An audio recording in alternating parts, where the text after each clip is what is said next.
So, hello and welcome. Once you clear that I am audible, we will start without wasting our further time so that we can complete our 1 hour lecture. Am I audible? Sir, you are audible. Okay. There is no noise in the background. Am I clearly audible? No, sir. Okay. So we have read in the yesterday's class the paragraph number 6 of the introduction. What we are doing, we are actually trying to read the basic books. Okay, this is our basic funda of these classes, that we will flip the pages of the physical books and acquaintance ourselves with the uh, literature and with the language of the philosophy, so that it is no longer uh, difficult to read for us, so that it will no longer to understand difficult to understand, and so that it is no longer difficult to apply these. Okay, this is our basic agenda which we are following. We are flipping the physical pages of the physical books. Okay, so we have read and understand up to this paragraph number 6. We have discussed some examples with that also, and the footnote to that. Now these we have given the heading for this paragraph is the probable general character of the diseases. Okay, now read onward from the second sentence, where whether it was spasm or debilities, it is means Hahnemann is talking about minute individualization. What will happen if you are going to prescribe on the basis of what will happen if you are going to prescribe on the basis of general character of diseases? Okay, probable general character of the diseases. There are general symptoms. What are Hahnemannian general symptoms? Anyone? Can anyone say me? Tell me that what are Hahnemannian general symptoms?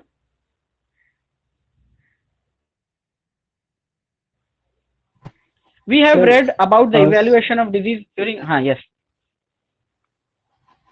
yes, बोलो. Sir वही वाला ना जो general symptoms में आता है, thirst, perspiration, sweat. No, no, that is Kentian general. Okay, Hahnemannian general is something else. How many types of evaluation of disease symptoms we have read? There are so many types of evaluation of symptom. Kent is most popular. Kent's is most popular, and that is general symptom of Kent. Okay, but general symptom of Hahnemann is nothing but the general means common symptom of Kent. Okay, that is general symptom of what you are telling as the general symptom of Kent. But according to you will be asked in your examination the evaluation according to Hahnemann. Okay, if not evaluation according to Kent. What you are telling is the evaluation according to Kent. Now come to this aphorism number 153, second sentence. Aphorism number 153, second sentence. You will find the more general and undefined symptoms. The more general and undefined symptom. Got it, everyone? I will request everyone to have the physical books with you. Okay, be it at least these 3-4 books should be with you. Allen's Keynote, Borik's Materia Medica, Organon of Medicine, 3 philosophies. Okay, I'm not asking you to keep Dunham with you or Materia Medica Pura with you or chronic diseases with you. That I'm not asking, but at least these basic books which are in our syllabus you should keep with you. Okay, so that we can easily follow. Our agenda is to flip the physical books. Okay, we are not following the PPT methods. We are just following, going back to the text in order to get ourselves familiar with the get ourselves more familiar with the language and essence of the philosophy, so that it is no longer a hurdle for us to understand it. Okay, so open 153. I hope everyone have got 153, the second sentence. The more general and undefined symptoms. What are those? Loss of appetite, headache, debility, restless sleep, discomfort, and so forth. Okay, these are the general symptoms which are next. Such a general nature are observed after 2 lines. Such a general nature are observed in almost every disease and almost every drug. So you cannot individualize basing on these general symptoms of disease. Okay. Patient, if patient comes to you and tell that I have loss of appetite, only this loss of appetite you will get 156 drugs in your repertory or more than that. Okay. And this loss of appetite is present in almost every disease. So you cannot prescribe on the basis of this general symptoms. Okay. So what that is the general symptoms. What we are reading here is the general character of disease. What are the general, what does mean by general character? Whether the disease of inflammatory nature, whether disease is of spasmodic nature, whether the disease is of anemic nature, whether the disease is of autoimmune nature. Okay, these are the character of disease. Still, you cannot prescribe for this. Okay, these are, you cannot say that these are such a certain group of drugs which are best for inflammatory affections. Okay, that is pure Hahnemannian way, that you cannot give your drug basing on the probable general character of disease. You need a minute individualization for that. Okay, so whether it was a spasm, now come back to aphorism, paragraph number 6 of the introduction, second line. Whether it was a spasm, debility, paralysis, fever, inflammation, induration, obstruction of this or that part, or excess of blood, deficiency or excess of oxygen, carbon, hydrogen, nitrogen in the juices, exaltation or depression of the functions of arterial, whether it is venous disease, whether it is arterial disease, whether it is a capillary disease. Okay, these are the probable general character. Okay, how often you will see for backache, a modern school physician will prescribe antispasmodic medicine. There are two kinds of antispasmodic medicine in modern school. One is affecting the skeletal muscles. Okay, those skeletal muscles to reduce the spasm of the skeletal muscles, and one, those are frequently used for the colic of smooth muscles. Okay, intestinal colic. What they will give? They will give just antispasmodic, which is acting on smooth muscles. Gallbladder, antispasmodic for gallbladder colic. Okay, these are the group of medicine they are using, but you cannot use such that you cannot say your Macphos is of antispasmodic nature. Is it not? Though sometime we are taking help of these kind of drugs. Okay, like Digitalis is producing that urine. Okay, diuretic. We are using Digitalis sometimes as diuretics. So that is the different topic when you can class your drug like that of an allopath, when there is vitality such a low degree that it cannot furnishes the finer, we have discussed this, that the finer symptoms are not coming out. Then you can prescribe your drug basing on these general character of diseases. Okay, if the finer symptoms are not coming, vitality is so low. Okay, low vitality cannot furnishes you the finer character. We have given this example that what is actually the body. Okay, body is the home for vital force, a room for vital force, where vital force is residing. Clear? Body is a room where the vital force is residing. Now suppose some person kidnapped me and put me in a room. Okay, now I am free in the room. I will rule with the unbounded sway. They have not tied my hands, they have not muffled my mouth, they have not tied my legs, and I have been put in a room. Okay, now I am still I have been put in a danger there, and what I will do, I will cry for help. I will knock the door, I will knock the walls, I will knock the windows, I will cry for help. All sort of things I will cry. And the person who is opposite to that wall, if he can recognize this, that yes, someone is under threat and he is crying for help, and he can be he should be rescued. Though consider that someone is a physician and I am the vital force crying for help by these symptoms, finer symptoms, and he can know who is inside and this and that. Now consider another situation, where I have been tired, they have tied my legs, tied my hands, muffled my mouth. Okay, muffled my mouth. Vitality, now vitality cannot rule with unbounded sway. Okay, now vitality is this kind of muffling voice is coming out. Okay, still who is outside there cannot recognize whether someone human being is under threat in this room. He cannot recognize, okay, who is this and who what he is wanting, but vitality is still crying. Okay, in the that is what happen when the vitality is so low and cannot furnish the finer symptoms. Okay, so you cannot individualize the person outside. The person outside can think that he is not an human being. There must be a animal, so he cannot help in that case. But if the person, the physician is experienced one, okay, if the physician is experienced one and familiar with me, if the person outside is familiar with me, knows me by my muffled sound, of that sound, he can recognize, yes, Dr. Etisham is inside. Okay, this is happen with the master prescribers.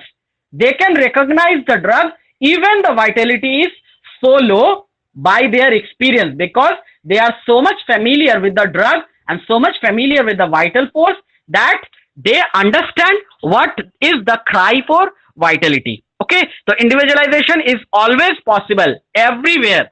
Okay, but for our, because we are the beginners, we cannot recognize such a deeper level, final level of individualization. We are not so familiar with our medicines, so it is allowable for us in those conditions, pathological condition, advanced stages of pathology, to take help of these pathological notions. Okay, that is what we have discussed yesterday. Now open aphorism number 14, third line. Aphorism number 14, third line. You will see here, accurately observing physician. Underline this. Accurately observing physician. Third line. Aphorism number 14, third line. Now open aphorism number 16. Second last line. Aphorism number 16, second last line. Carefully observing and investigating physician. Okay, carefully observing and investigating physician. What all these aphorisms are? These are aphorisms about the symptoms vital force is producing for help, crying for help. The person is inside the room and he is crying for help, and the person outside is acting as a physician. Body is the room for the vital force and vital force is crying for help. If the person is familiar with the symptoms, can still individualize. For us, but for us, we are not that master of prescriber. We are not that familiar with the drug, so we cannot individualize in that cases. So then we can use this probable general character. Clear? Okay. This is for the practical purpose. As we always have already have cleared that some things are not to be uttered on the viva table of examination, but for the practical purpose, these are the things I am frankly telling you. You can use when the pathology is so high and you can not differentiate, individualize, you can use this probable character, general character of disease, but never at the viva table. Okay, viva table, always vital force is strong and you are always can individualize. Don't go and utter that muriatic acid is the drug for typhoid. Okay, if you are asked, tell me some drugs for typhoid, your answer should be, sir, in homeopathy we do not, simple, like a polite homeopathic orthodox homeopathic student, you will say, sir, as we know in homeopathy we cannot prescribe on the basis of symptoms, name of the disease, so we have to individualize. Okay, in that case, okay, we have to take the whole case and this and that. So the question, the Viva will progress. Otherwise, they will ask you to come after 6 months. Next. So these are the probable general character of disease. In the footnote, we have read about the minute individualization. Minute individualization. Next, paragraph number 7. Read paragraph number 7.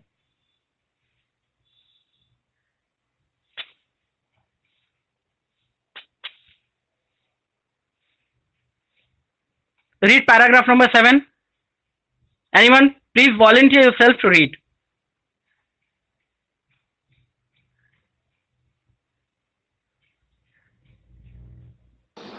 And how often has it happened that, for example, spasm or paralysis seemed to be in one part of the organism, while in another part, inflammation was apparently present? Okay, you are giving antispasmodic, thinking that it will work, but you don't know that other part is there is inflammation. So it constitutes a disease of different probable character of disease, general character. Okay, so what you will give? You will give antispasmodic along with anti-inflammatory? No. Select a disease on the basis of totality, on the basis of individualization. Number 8. Or, on the other hand, whence are the certain remedies for each of these pretended general characters to be derived? Those that would certainly be of benefit could be none other than the specific medicines. That is, those whose action is homogeneous to the morbid irritation. Underline this. Underline this. A specific medicine whose action is homogeneous. Okay. This point to be discussed, that if someone has found some medicine useful in that kind of probable general character, that is due to their homeopathic effect. Okay, that is due to their all the cure which has been there in the old schools in the time antiquity recorded. All the cure which have been recorded means those cure. There are certain exceptions to that. All those cures are actually because of this homeopathic homeopathicity of the drug and homeopathicity of the disease. Means drug was specific to that disease because that drug has cured that disease because of its homeopathicity with that. Okay, be it cinchona for malaria. Okay, be it Artica urens. Artica urens have been advised by Discordes long year ago, 2000 years ago. Discordes have advised Artica urens for kidney diseases. Okay, so after proving of Artica urens, we are finding that this Artica urens is specific or homeopathic to the kidney diseases. Okay, there is a footnote depicting about the old school. Why old school? They know this. They old school know that there are certain drugs which are specific. Okay, but why they were not using this? They were not using, in the footnote they are telling, because of the danger. Okay, because of the danger they have observed that whenever this specific medicine were used, they causes an aggravation. Okay, that is what Hahnemann have encountered in 1897 with Colicodynia, with Veratrum album. That is when Hahnemann started to reduce his doses. One of the difficulty with the older physician with the specific medicine was that they were not using these medicines because it will cause an aggravation. Hahnemann got that aggravation too. What should Hahnemann do then? He would have abandoned the homeopathy, calling it dangerous, but no, he find the way. Okay, he started to reduce his dose, and ultimately the theory of dynamization came. The theory of dynamization came in the edition. Which edition?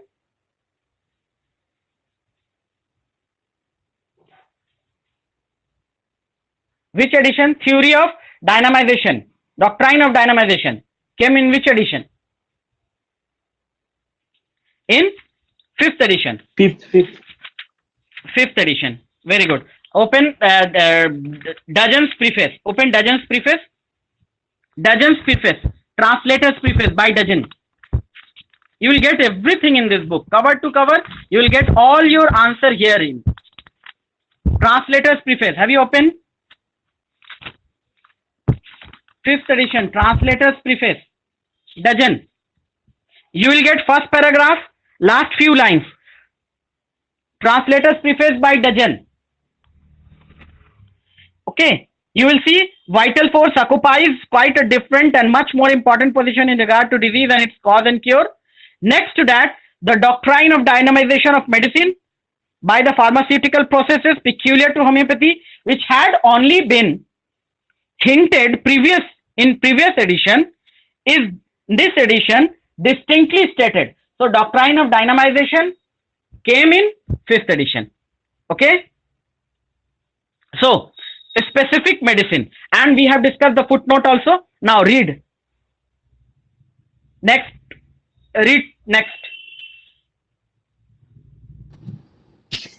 Whose employment, however, is denounced and forbidden by the old school. Because why forbidden? Why forbidden? Because this a homeopathic aggravation. Because of it was highly injurious. Because observation has shown that in consequence of the receptivity for homogeneous irritation being so highly increased in diseases, such medicines in the usual large doses are dangerous to life. The old school never dreamed of smaller and of extremely small doses. Accordingly, no attempt was made to cure, in the direct, the most natural way, by means of homogeneous specific medicines.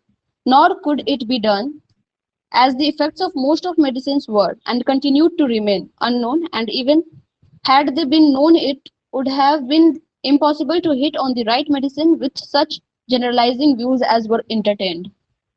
Okay, so the two difficulties were there with the older physicians. One was this, that it is causing the if some physician have been stuck, you got a story somewhere, many stories are there of cure, of a miraculous cure, okay, with certain Ved and certain Hakim came for that patient with his medicine, and that medicine could have been specific to that. Okay, so they were discovered by chance. They were previously discovered by chance. Okay, but by introduction of drug proving by Hahnemann.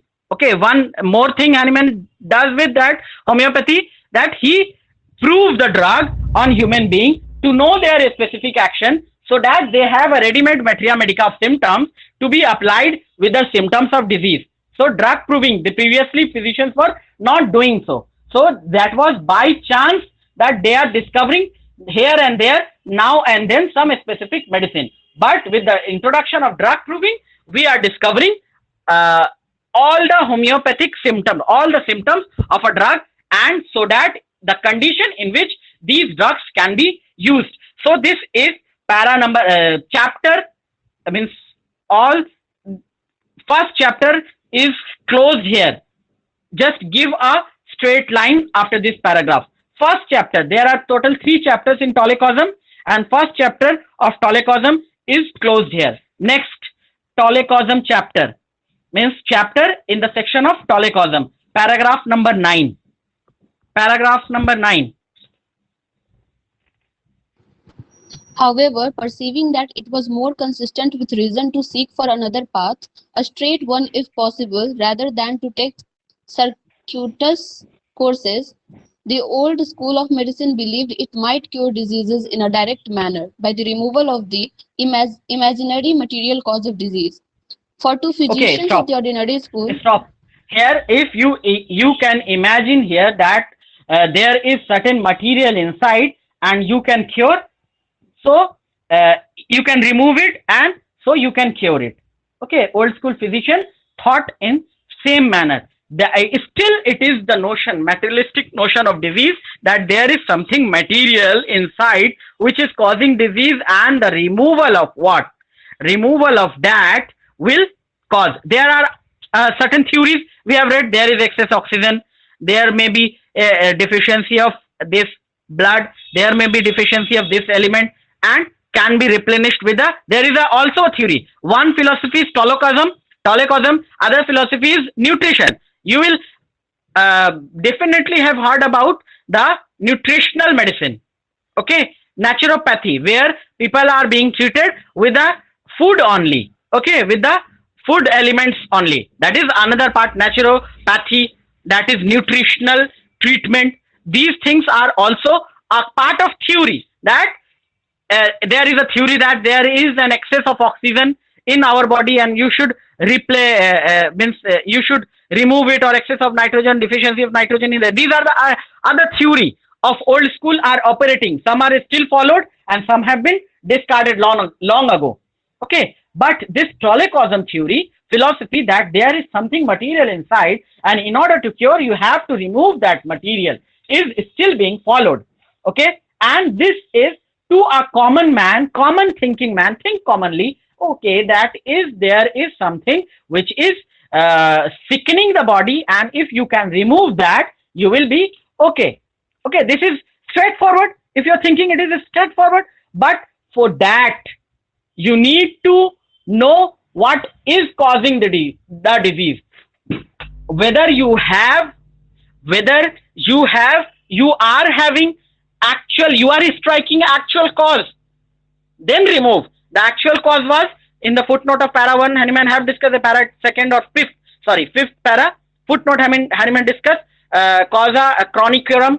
Okay, the actual cause was spiritual, dynamic. If you are saying that, remove that cause, it is okay. But if you are saying the material body, materia peccans is sickening, this is not okay, because this material you are want to discover is nothing but the product of disease.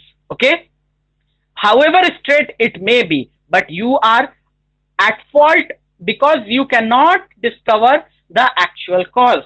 What you are thinking of the cause of disease, that is not the cause of disease, that is the effect of disease.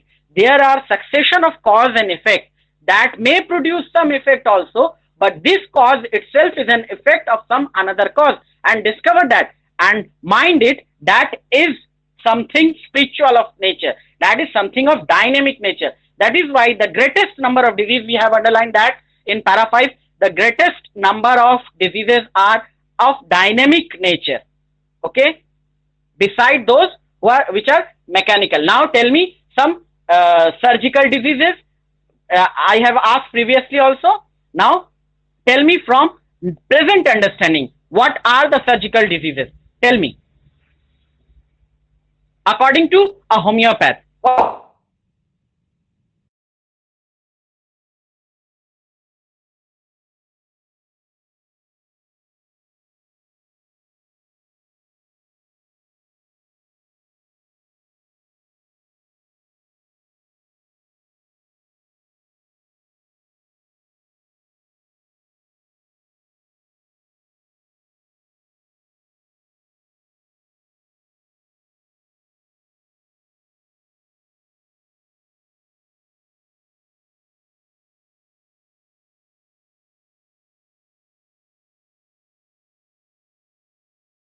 Due to a call. Okay, tell me some surgical diseases from present understanding. From your present understanding, we are discussing these things for last few days. Now tell me some surgical diseases from your present understanding.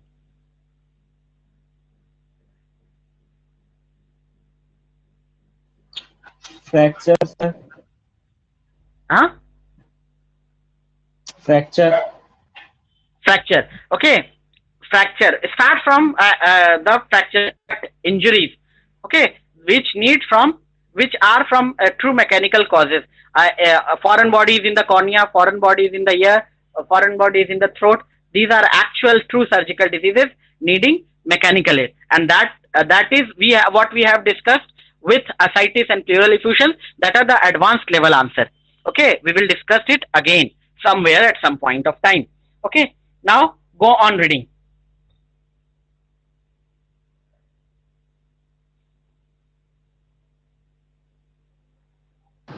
While investigating and forming a judgment upon a disease, and not less while seeking for the curative indication, it was next to impossible to divest themselves of these materialistic ideas, and to regard the nature of the spiritual corporeal organism as such a highly potentized entity. that its sensational and functional vital changes, which are called diseases, must be produced and effected chiefly, if not solely, by dynamic spiritual influences, and could not be effected in any other way. Okay, underline this. It's sensational and functional vital changes which are called disease. Underline this. Sensational, it's sensational. Vital forces, sensational and functional changes are called disease. Underline.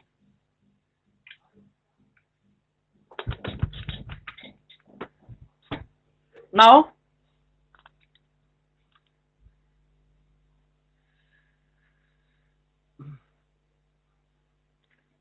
that aphorism number 11. Aphorism number 11. We have read this. 1, 2, 3, 4, 5, 6, 7th line. 7th line. It's morbid derangement only it makes itself known by manifestation of disease in the sensations and functions.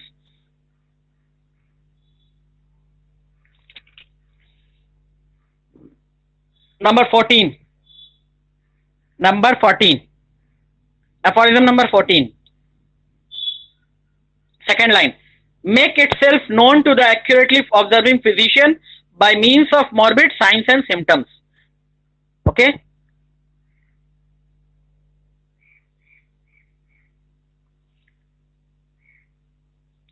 Okay. So this is what we called disease. The external signs and symptoms.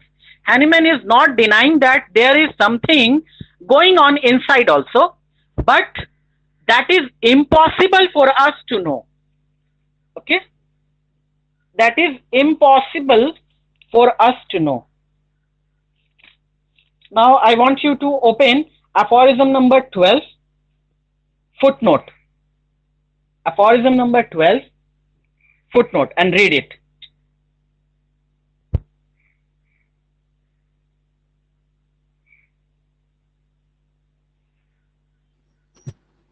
How the vital force causes the organism to display morbid phenomena, that is, how it produces disease. It would be of no practical utility to the physician to know, and therefore it will forever remain concealed from him. Only what it is necessary for him to know of the disease, and what is fully sufficient for enabling him to cure it, has the Lord of life revealed to his senses. Bracket में लिखिए यहाँ पे by symptoms. In bracket, to his senses by symptoms.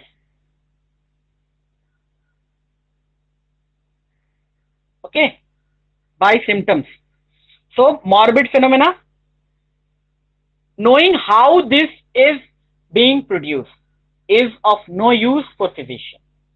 It may be of use for the pathologist. Let me give you an example from practice of medicine. All of you have read in nervous system.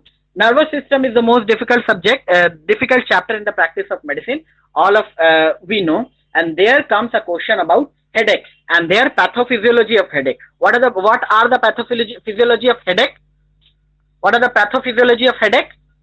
They are telling you will go refer any book of medicine, practice of medicine. There is small description about the pathophysiology of headache. Okay, what is that? That is the constriction of the arteries of the brain, and there is a congestion of the brain, and full blood congested in the head, and there produce a headache. So externally these symptoms, internal there was a morbid pathology, congestion, constriction, this and that, all those were there. Okay, and externally it was manifested by the symptoms of headache, subjective symptoms of headache. Knowing that what is causing this headache, whether it is a tumor, whether it is a congestion, this is usually pathophysiology of headache, that it is due to congestion. Even if it is tumor, it will cause the increased blood flow to the head, and it will cause pressure effect and all these producing pain. But knowing that pathophysiology is of no importance for you. Okay, you should treat this symptom by this symptom. Every symptoms, knowing the pathophysiology of every symptom is of no use. Are you agree with this statement? Are you agree with this statement?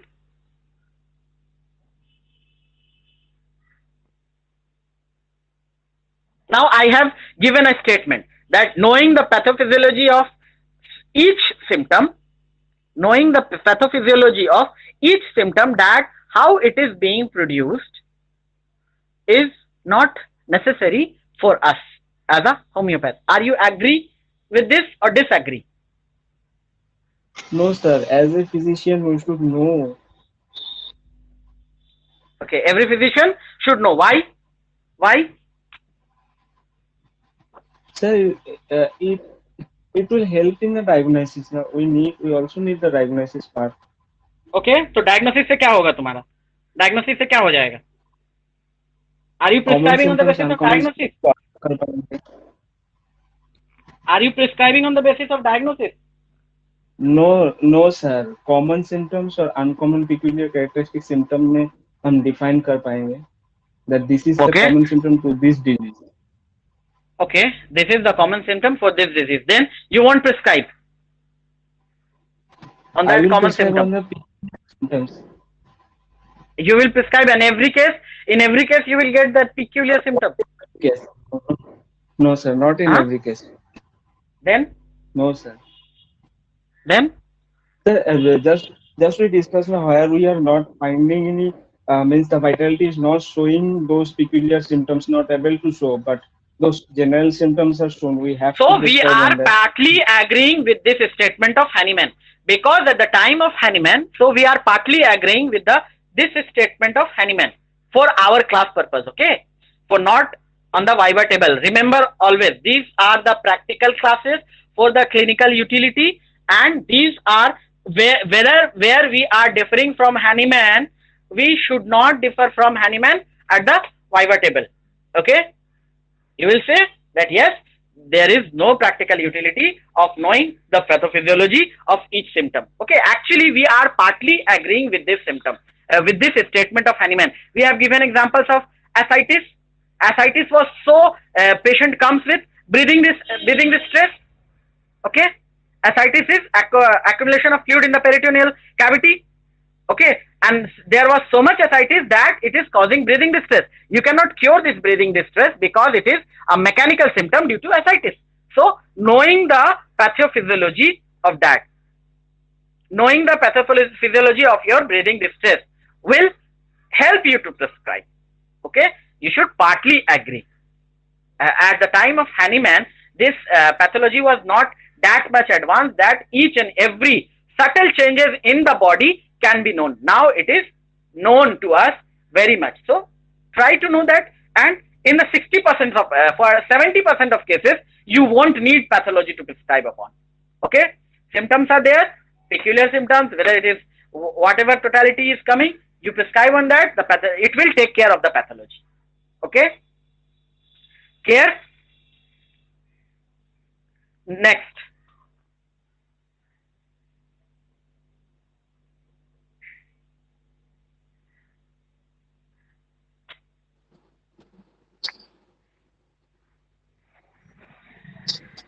The old school regarded all those matters which were altered by the disease, those abnormal matters that occurred in congestions, as well as those that were excreted, as disease producers, or at least on account of their supposed reactive power as disease maintainers, and this latter notion prevails to this day. Okay, disease producer, disease maintainers, and these are prevails to our days also. Underline this: disease producers, underline disease producers, underline disease maintainers. But our notion is that these are not disease producers, these are not disease maintainers, these are the result of disease. These are the effects of disease. Now read next line.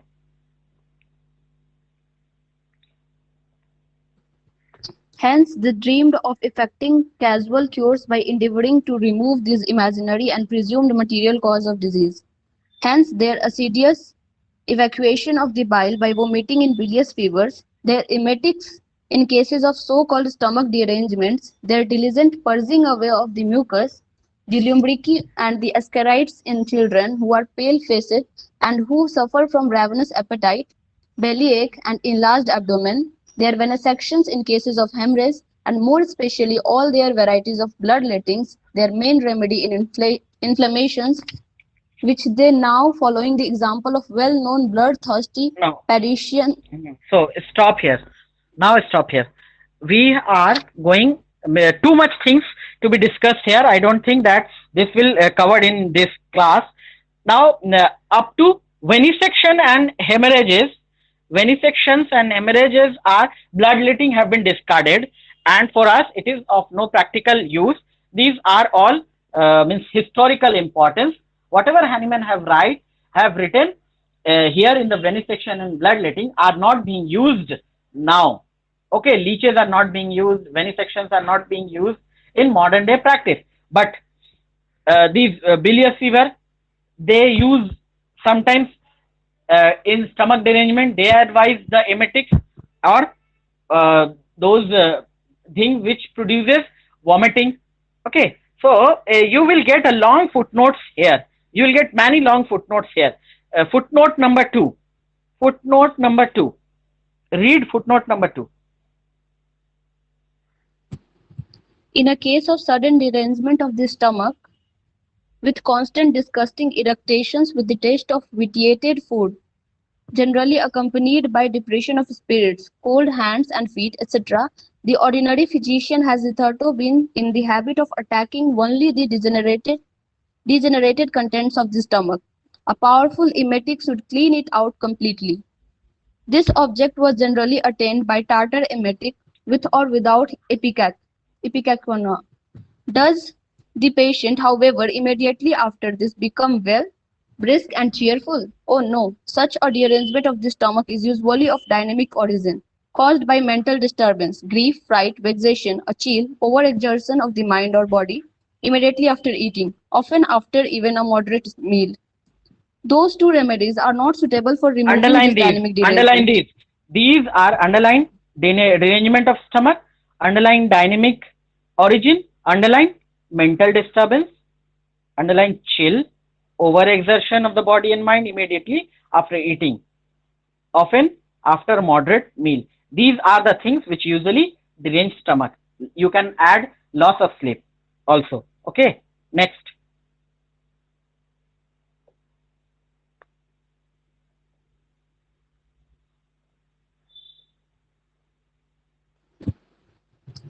Moreover, tartar emetic and ipecacuanha from their other peculiar pathogenetic powers prove of further injury to the patient's health and derange the biliary secretion, so that if the patient be not very robust, he must feel ill for several days from the effects of this pretended casual treatment, notwithstanding all the violent expulsion of the whole contents of the stomach. If the patient, however, in place of taking such violent and always harmful evacuant drugs, smell only of single time or at a globule the size of Underline this. mustard seed, Smell. Underline smell only a single. Underline pulsatilla juice, globule size of a mustard seed.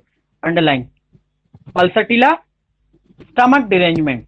Okay, for derangement of a stomach, Hahnemann is advising pulsatilla. Now we will discuss this. First, complete this footnote. Just underline this. Next.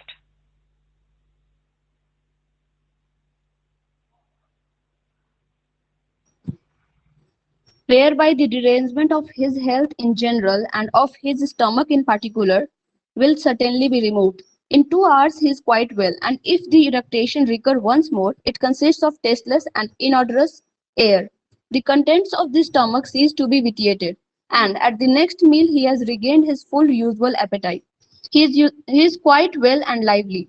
This is true casual medication. The former is only an imaginary one and has an injurious effect on the patient. Should I continue, sir?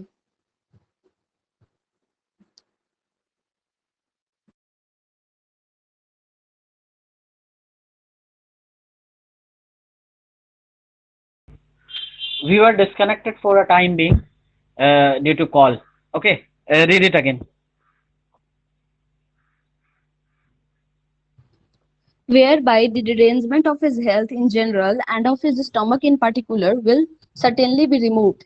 In 2 hours he is quite well, and if this eructation recur once more, it consists of tasteless and inodorous air. The contents of the stomach cease to be vitiated, and at the next meal he has regained his full usual appetite.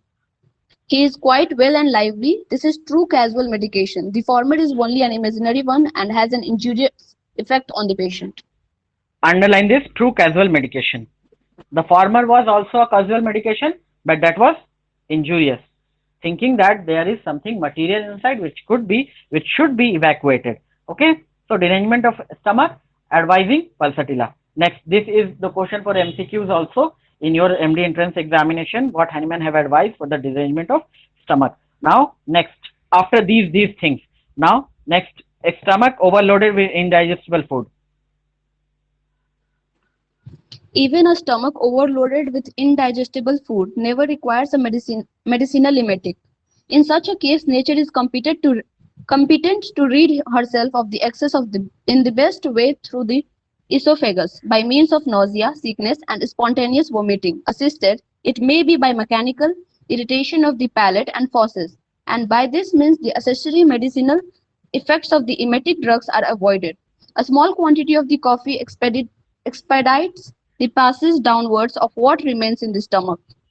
Underline But this, if after overloaded, underline stomach overloaded with indigestible food, underline, then small quantity of coffee. Small quantity of coffee. Next.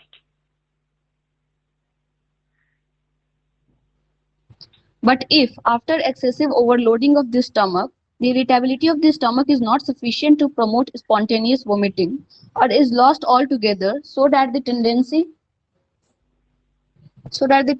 thereto is extinguished, while there are at the same time great pains in the epigastrium, in such a paralyzed state of the stomach, an emetic medicine would only have the effect of producing a dangerous or fatal inflammation of the intestine. Read next paragraph. Whereas, Read next paragraph.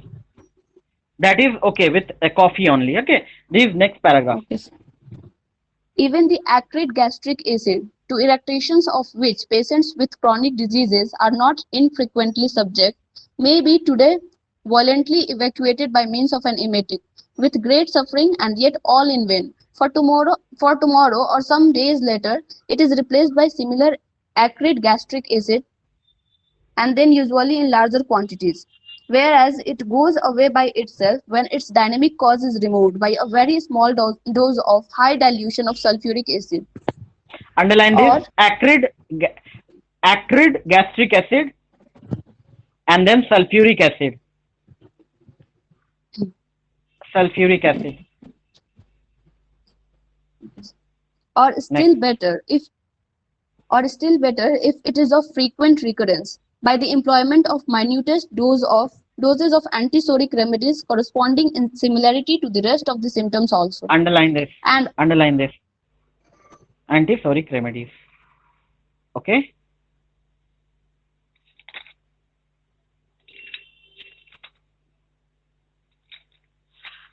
Read next.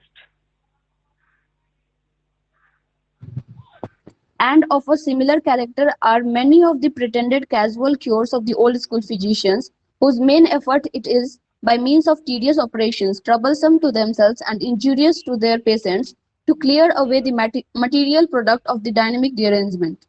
Whereas if they perceived the dynamic source of the affection and annihilated it and its products homeopathically, they would thereby effect a rational cure. Now come to paragraph number 23, footnote. Paragraph number 23, footnote.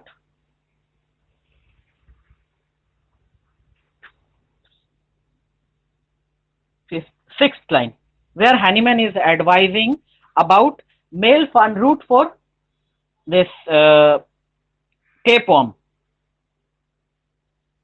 Male fern root. Got it? Yes. Yes, sir. It is worthy of Felix, remark. What, sir? Just It is underline worthy this, male. No, it is worthy of remark. Okay. It is worthy of remark that the morbid symptoms of patients suffering from tapeworm are generally of such a kind that they are rapidly relieved homeopathically by the smallest dose of tincture of male fern root. So Underline that the this. ill health of Underline this. And what is male fern root? It is Felixmas aspidium. Felixmas What, sir? aspidium. Felix mass. It is a medicine. Common name is male fern root.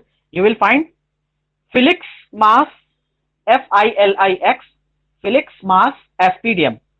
Okay, so there are 2 3 examples we have seen about Hahnemann advising medicines on the probable general character of disease. Is it not? For derangement of stomach, advising pulsatilla; overloading of stomach, advising coffee; gastritis, too much gastric acid in the stomach, advising sulfuric acid; for tapeworm, advising this male fern root, tinctures of male fern root. Now, how can you justify this?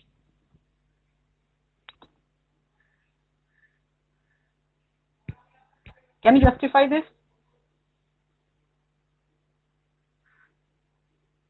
Hahnemann himself have told many a time that we are not going to prescribe. There is no means. Let me tell you examples from my life. Okay, I have discussed it somewhere. You may have encountered that article. Uh, means a small passage I have written somewhere that during our third year examination, third year classes in NIH. Okay, uh, third year or second year clinical classes. Those days started in second year only. Okay, so and the organ of medicine was from the very first year. So we during attending the surgery OPD. Okay, we have seen our VP, the visiting physician, sir, was prescribing Thuja, seeing the prostatomegaly.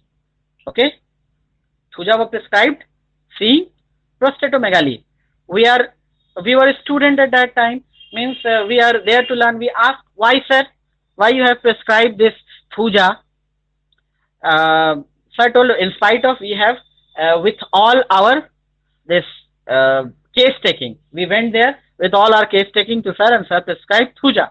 We asked, why, sir? He told specific. Okay, so at that time we have no idea about those what specific is.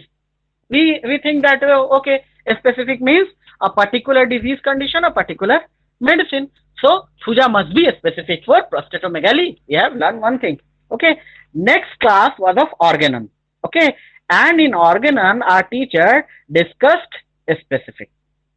Okay, and think the mental condition of a student of second year that was so confused that these two specifics, what do we mean by these two specific? Organon is describing a specific in such a way, and our surgery teacher is describing a specific in such a way. What is a specific according to Organon? A specific for a particular kind of disease. Okay, specific according to Organon for a particular kind of case. Okay, individualized case. That is specific according to Organon. But most often we are using specific with the notion that our revered teacher of surgery was using. Okay, Thuja in prostatomegaly. Okay, now here Hahnemann have himself transferred his means his that thing that he is telling that individualize every case, but again giving indication on the derangement of stomach, giving indication on the derangement of gastritis on the basis of gastritis. How you will defend this? How you will explain this? Please explain. Anyone? It is not that every time you have to agree with Hahnemann. Sir ऐसा तो हो सकता है ना कि Hahnemann ऐसे cases में मतलब बहुत सारा केसेस ऐसा देखा होगा, उस वजह से दिया होगा. ठीक है, देखा होगा तब भी क्या, हनीमैन तो यही बोल रहा है कि हमको इंडिविजुअलाइज करना है, माइन्यूट इंडिविजुअलाइज करना है, बार बार तो बोल रहा है Hahnemann. And there is an article of dozen, if you find, read it. Indications by Hahnemann. There is an article by Dudgeon. You will find it in his lectures where he have composed those indications in Organon of Medicine and in this where whatever literature is available by Hahnemann. Dudgeon have collected those indications. In those indications, falling pulsatilla for gastric derangement, sulfuric acid for gastritis, this male fund root for tapeworm. Even if he is saying hundreds of cases, why he is not doing minute individualization?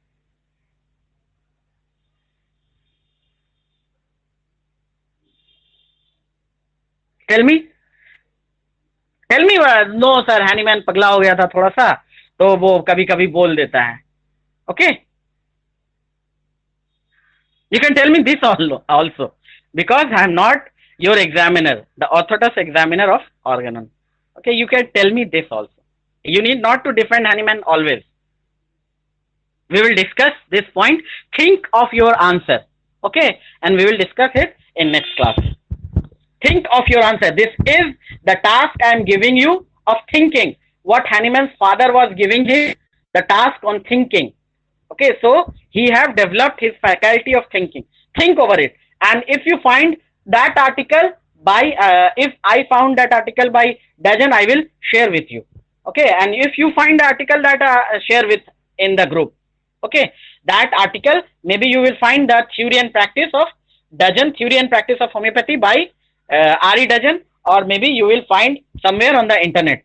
Okay, where Handyman has given actual specific what we are meaning. This pulsatilla for derangement of stomach. How you can justify this?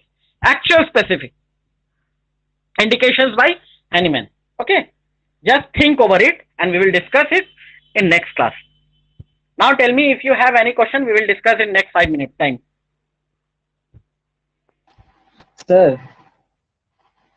Yes.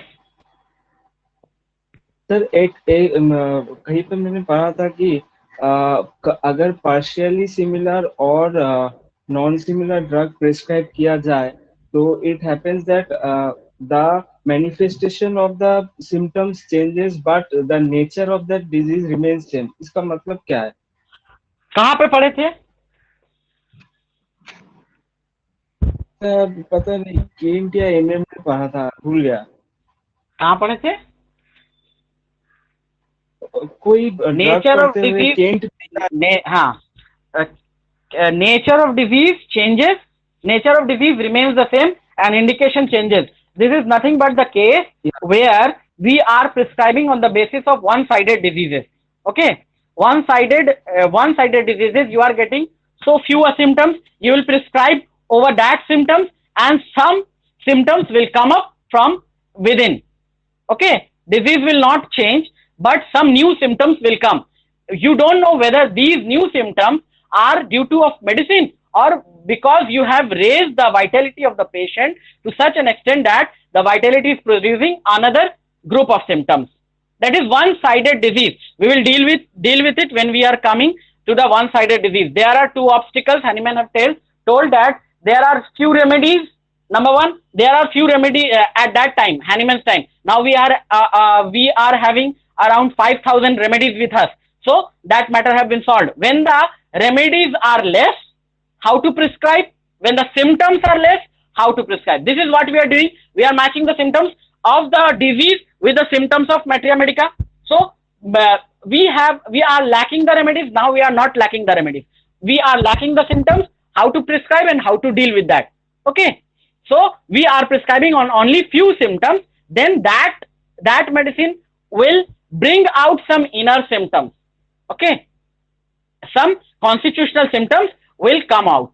So we will discuss this in detail when we will be in that part of Organon of medicine. Any question? Sir, what Yes? is specific according to your teacher? Specific? According to both teachers, different things were there. According to my teacher of surgery, a specific was the pathological. Specific for Thuja. Thuja was curing many cases for him in prostatomegaly. So it was his specific for prostatomegaly. But according to our Organon teacher, specific is only one for a single case. It cannot be classified on the basis of probable general character. Okay, so there was conflict of two specific. There was conflict of two specific, and there was war going in my head with those two specific. So what actually the specific is, we don't know at that time of at that period of time. Now I want you to think over it. What is the specific and why Hahnemann is advising this derangement of stomach and pulsatilla, gastritis and sulfuric acid, tapeworm and male fun root.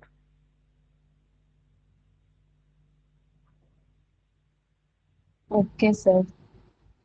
Okay. Now I am giving you a task of thinking. Any question? Anyone having any question? So we hope we have enjoyed this class, and we will meet on Monday 11 a.m. 2 p.m. 11 a.m. at OrganonEasy first batch. Now this second batch is 2 to 3. We will meet, and those who are seeing the recording, though they will also need to think over it. Why? Whether you are going to surrender Hahnemann or whether you are going to defend Hahnemann, and what is your stand on this specific. Okay. Thank you. We'll meet again on Monday. Thank you, sir. Thank you for giving your attention. Thank you, sir.